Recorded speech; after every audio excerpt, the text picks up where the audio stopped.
वृद्धाश्रम रुला देने वाली शिक्षाप्रद कहानी। ये लोग थे वृद्धाश्रम में रहने वाले वो अनगिनत वृद्ध जो अपनी जिंदगी की चौथी पारी खेल रहे थे।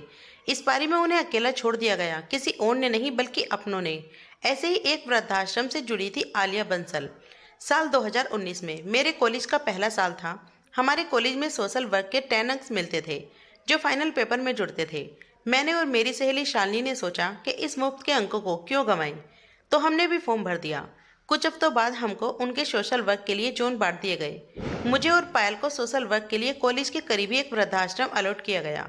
हम दोनों बहुत खुश हुए। हमें लगा कि वृद्धाश्रम में क्या काम होगा, ज़्यादा से ज़्यादा किसी बुजुर्ग को घुमाने को कहेंगे या किसी मरीज की सेवा करने को कहेंगे।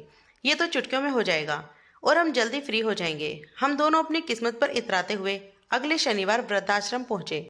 द फोर्थ इग्निस, ये कैसा नाम है? पायल ने हैरानी से पूछा। हाँ, नाम तो अजीब है, पर हमें क्या, चल अंदर चलते हैं, फिर घर भी तो जल्दी जाना है, मैंने पायल के हाथ पर ताली मारते हुए कहा। हम वहाँ की केयरटेकर मिसिज मल्होत्रा से मिलने उनके ऑफिस पहुंचे। हेलो मैडम, हम दोनों आदर्श कॉलेज ऑफ कॉमर्स से आए हैं। हमारे कॉलेज ने हमें यहाँ सोशल वर्क के लिए भेजा है, मैंने कहा। मिसिज मल्होत्रा बहुत ही बेरुखी से बोली, ओह तो आप दोनों हैं, आइए बैठिए। देखो बेटा, मेरी बात थोड़ी बुरी लगेगी। मैंने आपके कॉलेज को मना किया था कि वो यहाँ अपने छात्रों को ना भेजे। आप लोग यहाँ सिर्फ टाइम पास करने आते हैं और मुफ्त के अंक प्राप्त करने।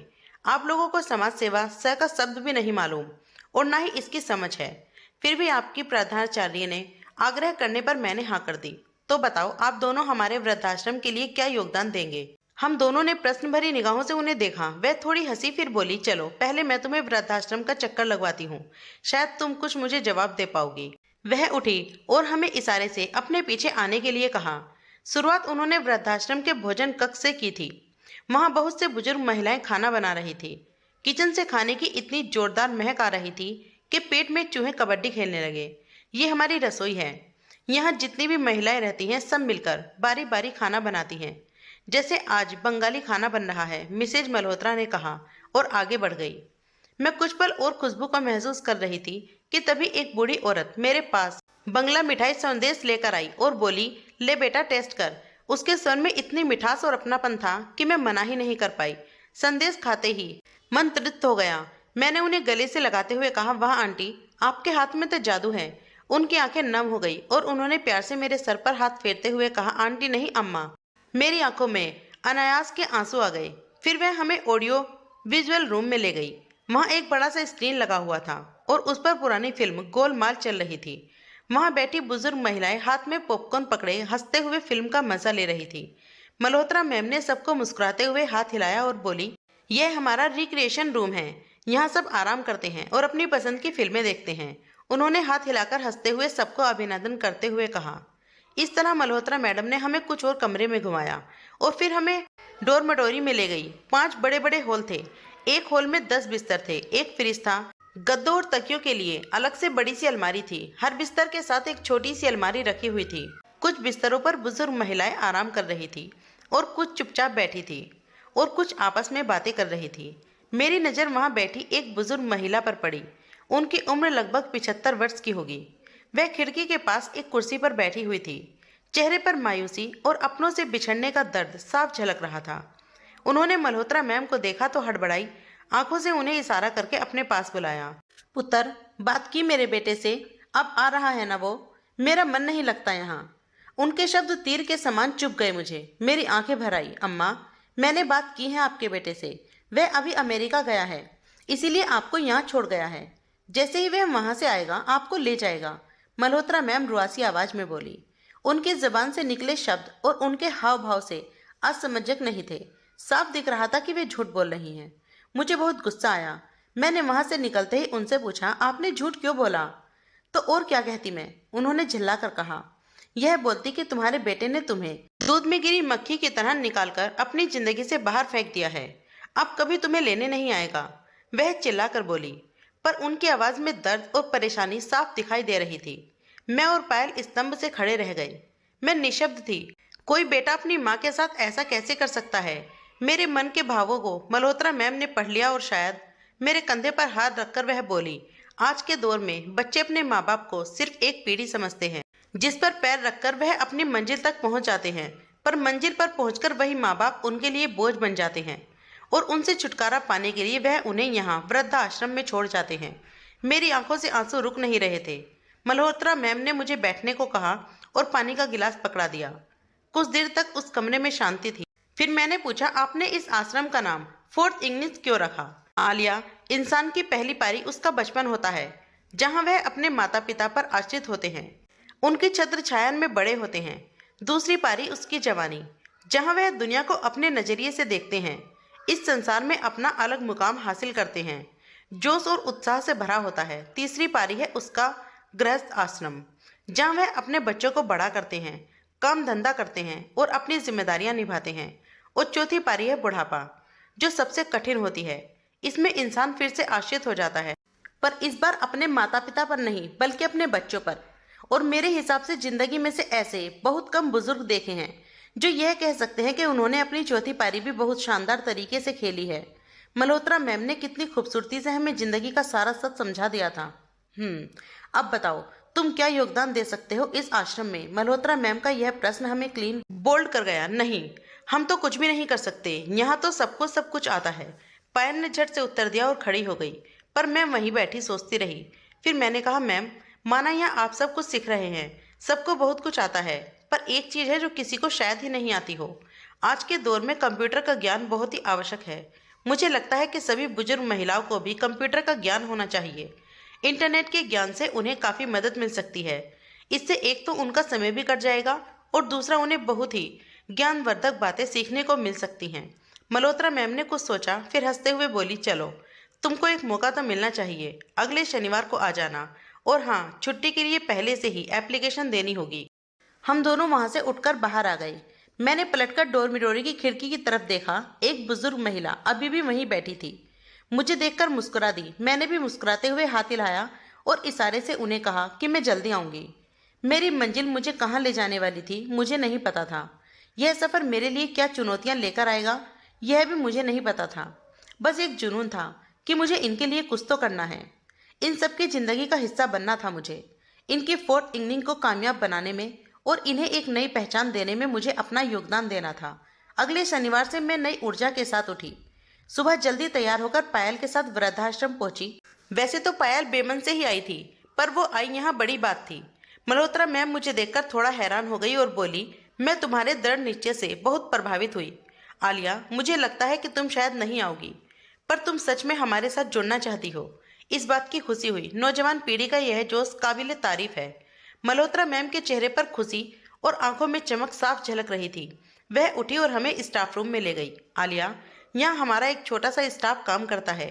अकाउंट देखना, सब महिलाओं की आज तक की रिपोर्ट तैयार करना, सबकी दवाइयों का खर्चा, बीमारियों की लिस्ट वगैरह सब तैयार करते हैं। शनिवार और रविवार उनकी छुट्टी होती है, तो 2 दिन यहाँ रूम खाली रहता है। 3 ही कंप्यूटर हैं हमारे पास। मेरे ख्याल से बहुत रहेंगे। और यह रही उनकी लिस्ट, जो हमारे हिसाब से कंप्यूटर सीख पाएंगी शायद।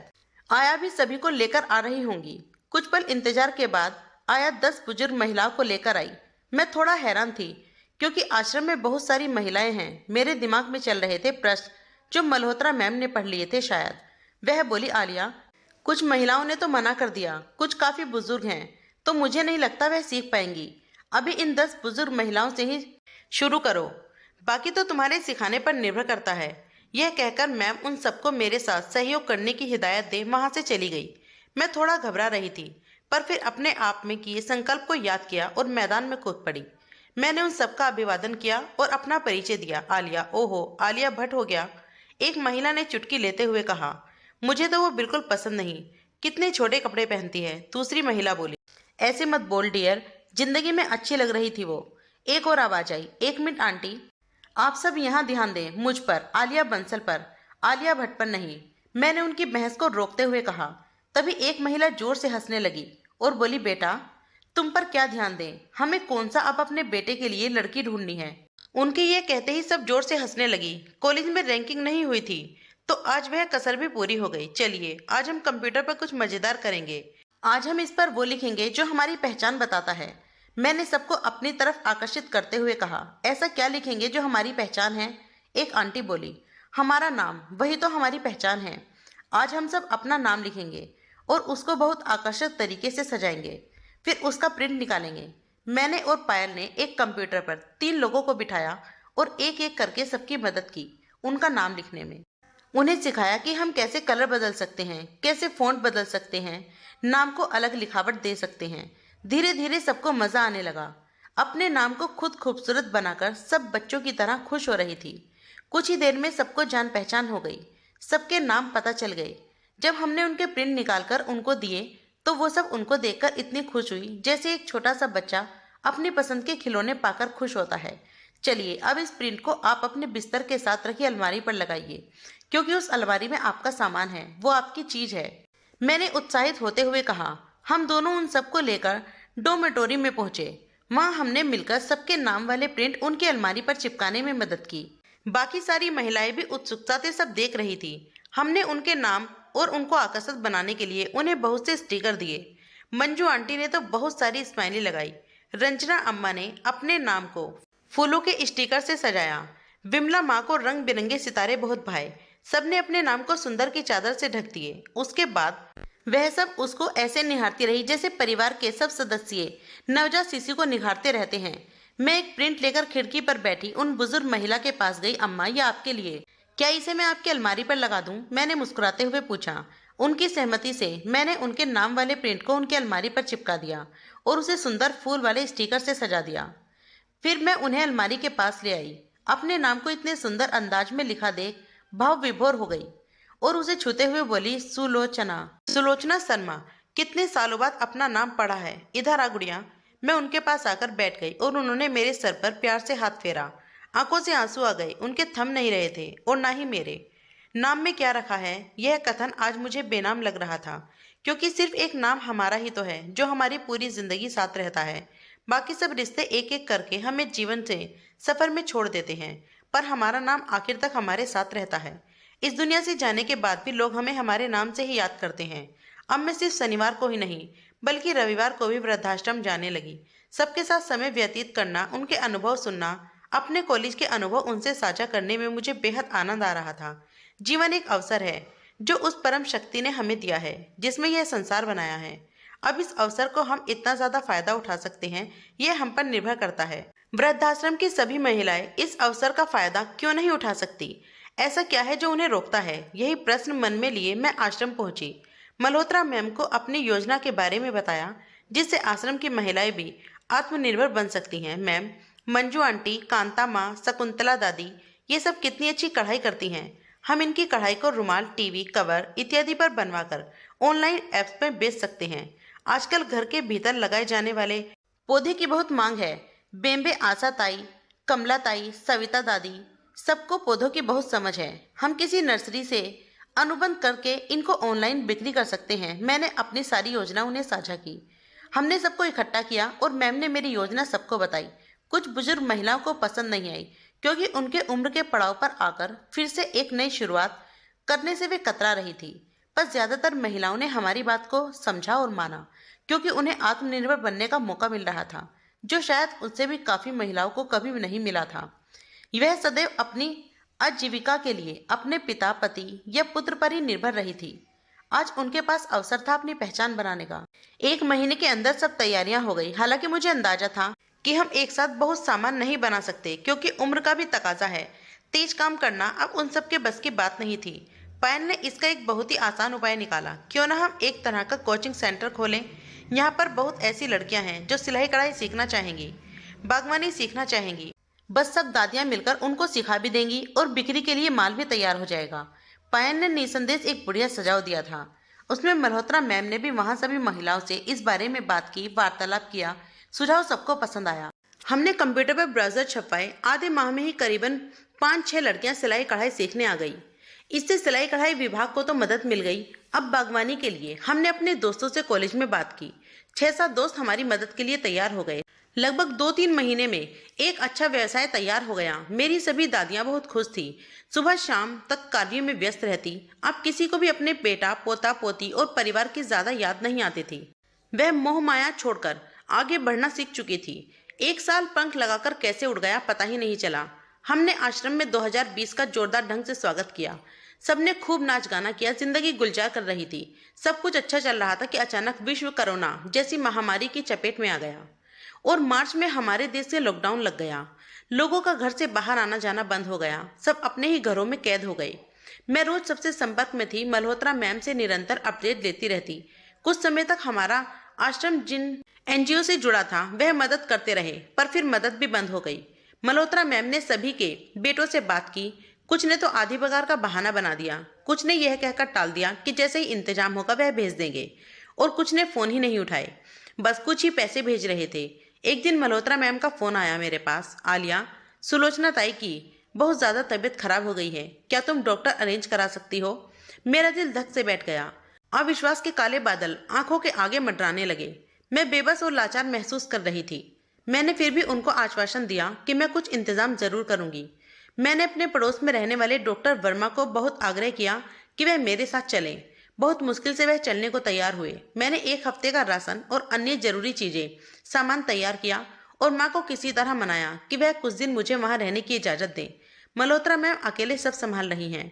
माँ ने सख्त हिदायतों के साथ मुझे इजाजत दे दी। डॉक्टर वर्मा ने सुलोचना दादी को चेक करके कहा, मैं आपको झूठा दिलासा नहीं देना चाहता, इनकी सांसों की तकलीफ बहुत ज्यादा बढ़ गई है। कितने दिन निकाल पाएंगी कहना मुश्किल है, डॉक्टर वर्मा ने दबी आवाज में कहा। मल्होत्रा मैम और मेरी आंखों में आंसू थे। हम सुलोचना दादी को खोना नहीं चाहते थे। तभी भैया डॉक्टर का लिखा इंजेक्शन ले आया। डॉक्टर वर्मा ने मुझे इंजेक्शन भरना और लगाना सिखा दिया। फिर वह हमसे इजाजत लेकर भाई के साथ वापस चले गए। मैं डोमेट्री में गई और सबसे मिली। सबका शरीर और मन दोनों ही थक गए थे। काफी दिनों से आश्रम की सफाई भी नहीं हुई थी। सिर्फ आशा ही है यहाँ। यह बेचारी जितना कर पाती है कर लेती है। मैं भी सफाई में इसकी मदद कर देती हूँ, मल्होत्रा मैम ने बताया। सुलोचना दादी की तबीयत बिगड़ती जा रही थी। उनको सांस लेने में बहुत ज्यादा दिक्कत हो रही थी। मैंने कहीं से ऑक्सीजन का इंतजाम किया, पर उन्हें हॉस्पिटल में भर्ती कराने की जरूरत थी। लेकिन बेड की कमी की वजह से हमें कहीं जगह नहीं मिल रही थी। किसी तरह बहुत भागदौड़ के बाद हम एम्बुलेंस का इंतजाम कर पाए। हम सब बेसब्री से एम्बुलेंस का इंतजार कर रहे थे। तभी कांता माँ की आवाज आई। हम सब भागकर अंदर गए। सुलोचना दादी हम सबको छोड़कर जा चुकी थी। उनका जराजीर्ण शरीर बिस्तर पर पड़ा था। हम सब शून्य में उन्हें देख रहे थे। तभी एम्बुलेंस की आवाज से कमरे में फैले सन्नाटे को तोड़ा। उनके पीछे भाई की गाड़ी थी। उसने जल्दी से 2 कर्मचारी को स्ट्रेचर लेकर अंदर दौड़ाया। दरवाजे पर आते ही उनको मुझे पुकारा। मैं भागकर भाई से लिपटकर रोने लगी। वह भी स्तंभ खड़ा हो गया। मुझे भी विश्वास नहीं हुआ। एम्बुलेंस लेकर जाने लगी सुलोचना दादी को। जिस एम्बुलेंस को उनकी जान बचाने के लिए बुलाया गया था, उसी में उनको अंतिम विदाई देनी पड़ी। शायद हमें देर हो गई उनको हॉस्पिटल में एडमिट कराने में। सबने हाथ जोड़कर उनको अंतिम विदाई दी। दादी अपने अंतिम सफर पर चल दी। हम सारी जिंदगी रिश्तों के मोह में उलझे रहते हैं। उन्हीं के इर्द गिर्द हमारी जिंदगी चलती है। उनके लिए हम लड़ते हैं, उनके लिए परेशान होते हैं, उनसे आशाएं और उम्मीदें रखते हैं। यदि वह टूट जाएं तो दुखी होते हैं, पर हम यह भूल जाते हैं कि अपने जीवन का अंतिम सफर तो हमें खुद ही तय करना है। उसमें हमारे साथ कोई नहीं चलेगा। यह सफर सिर्फ हमारा है। मैं और मल्होत्रा मैम किसी तरह राशन इकट्ठा करने की जिद्दोजहद में लगे हुए थे। पायल लॉकडाउन की वजह से दूसरे शहर में फंस गई थी, पर उसने भी किसी तरह हमारी मदद करने की पूरी कोशिश करी। मदद आ रही थी, पर टुकड़ों में। इससे हम सबको जरूरत की चीजें उपलब्ध नहीं करा पा रहे थे। एक दिन मैंने ठान लिया कि बस अब दूसरों पर आश्रित नहीं करना, अब खुद ही कुछ करना पड़ेगा। सबको बुलाकर मैंने सबको समझाते हुए कहा, इस लॉकडाउन ने बहुत से लोगों के काम धंधे बंद कर दिए हैं। बेरोजगारी बढ़ गई है। और ऐसे बहुत से लोग हैं जो आराम से घर में बैठे हैं, पर उन्हें कुछ दिक्कतों का सामना करना पड़ रहा है। जैसे ऐसे बहुत से विद्यार्थी जो हॉस्टल में या उनके द्वारा किराए के मकान में बैठना पड़ रहा है, और उनकी सबसे बड़ी समस्या है कि उन्हें ढंग का खाना नहीं मिल रहा, क्योंकि होटल, रेस्टोरेंट, ढाबे सभी बंद हैं। उन्हें खुद खाना बनाना पड़ रहा है, और बहुत से ऐसे हैं जिन्हें खाना बनाना आता ही नहीं है। हाँ, बेचारे बच्चे। पर इन सब में हम क्या कर सकते हैं? मंजू आंटी ने कहा, इससे आप लोग भी मदद कर सकते हैं। देखिए, जब आप सब बहुत अच्छा खाना बनाते हैं तो क्यों ना हम टिफिन बॉक्स की प्रक्रिया शुरू करें। ऐसे बहुत से हॉस्टल हैं जहां हम अपने बनाए घर के खाने को पहुंचा सकते हैं। बदले में एक कीमत रखेंगे जो बहुत ज़्यादा महंगी ना हो। और खाना बनाने के बर्तन तो हैं ही हमारे पास। खाना पैक करके भरने के लिए डब्बे हम थोक में मेरे एक मित्र के पापा की दुकान से ले सकते हैं। उनको पैसों का भुगतान हम धीरे धीरे कर सकते हैं। सबने मेरी बात मान ली, शायद इसीलिए कि वे मुझे हताश नहीं देखना चाहते थे, या फिर इसीलिए कि उन्हें मुझ पर भरोसा था। दोनों बातों में से जो भी वजह रही हो, पर आशा की किरण आज भी कायम है। अगला एक हफ्ता बहुत मेहनत का था। हम सब ने मेहनत की, कई पेम्फलेट तैयार किए। मैंने उन्हें अपने सारे सोशल मीडिया अकाउंट्स पर डाल दिए। अपने सभी नए पुराने दोस्तों को मेल की, मैसेज साइट से सब तरह से भेजा। सिर्फ मैंने ही नहीं, पायल, माँ, भाई, पापा और घर के सभी रिश्तेदारों ने इसको सोशल मीडिया के द्वारा प्रचलित किया। आत्मनिर्भरता ही एक ऐसा हथियार है जो हमारे जीवन की चौथी पारी में भी टूटने नहीं देता। मैं हमारे समस्त बुजुर्गों से यही कहना चाहूंगी कि जीवन में चलने का नाम है। थक हाकर थोड़ी देर भले ही हम आराम कर लें, पर फिर हमें उठकर चलना ही पड़ेगा। अपने जीवन को कभी भी लक्ष्य विहीन ना होने दें। नई तकनीकों को सीखने में कोई बुराई नहीं है, उसे अपनाएं और आज की पीढ़ी के साथ कदम से कदम मिलाकर चलें। लोग पुराने नहीं होते, उनकी सोच पुरानी हो जाती है। उन्हें अपनी सोच को नई दिशा प्रदान करनी पड़ेगी। आज आश्रम की सभी महिलाओं ने अपनी एक अलग नई पहचान बनाई है। उन्हें आज किसी की पत्नी, किसी की माँ के रूप में नहीं, अपितु उनके नाम से जाना जाता है। लगभग 2 साल पहले उन्होंने अपना नाम लिखकर उसे सजाया था। आज उनके उसी नाम ने उन्हें एक नई पहचान दी है। आज उन्होंने अपने अस्तित्व को खोज लिया है। अपने सपनों को साकार करने की कोई उम्र नहीं होती। इन सबका सपना था खुद को आत्मनिर्भर बनाने का, खुद की एक पहचान बनाने का। भले ही उस सपने को साकार होने में वक्त लगा, पर सपने देखेंगे तभी तो उन्हें साकार होने की उम्मीद करेंगे। दोस्तों, कहानी कैसी लगी कमेंट करके जरूर बताइएगा। कहानी पसंद आए तो वीडियो को लाइक, शेयर, कमेंट और चैनल को सब्सक्राइब करना। वीडियो पूरा देखने के लिए बहुत बहुत शुक्रिया।